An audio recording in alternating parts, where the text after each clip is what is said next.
నమస్తే అండి, welcome to Vijay అక్క వంటలు. టమాటా చారు చేస్తున్నానండి. ఇగోనండి టమాటా,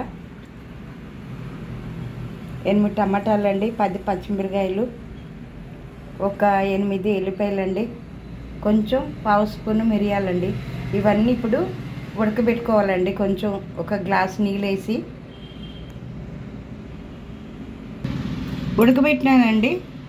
ఇప్పుడు దీంతో మెత్తగా మనం మొత్తుకోవాలండి. బాగా మనకి ఎంత వాటర్ కావాలో, ఎంత రసం కావాలో అంత రసం నీళ్ళు పోసుకొని తీసుకొని పిప్పంతా పారేయాలండి.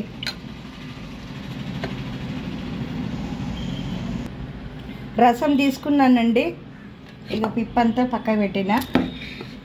ఇక దాంట్లో కొంచెం కొద్ది కారం అండి, పావు స్పూన్కి తక్కువ, ధనియాల పౌడరు, పసుపు, కొంచెం ఇంగువ అండి,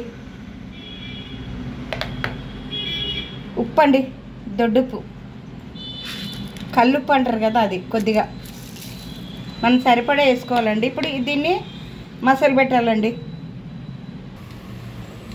మసిలిందండి చారు. కొత్తిమీర, కరివేపాకు వేస్తున్నానండి. కొద్దిగా మసిలినాక ఒక నిమిషం మసిలినాక తాలింపు వేస్తాను. ఇగోనండి ఆవాలు, జీలకర్ర, ఎండుమిరగాయలు వేగినాయండి. ఇప్పుడు చారులు తాలింపు వేస్తున్నానండి.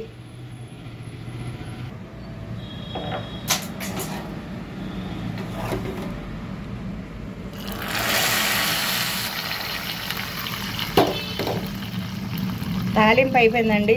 ఇంతేనండి టమాటా చారు. చూసినారు కదా ఎలాగుందో అక్కకి. తప్పకుండా విజయ్ అక్కకి కామెంట్ పెట్టండి, లైక్ చేయండి, షేర్ చేయండి, సబ్స్క్రైబ్ చేయండి. Thank you for watching.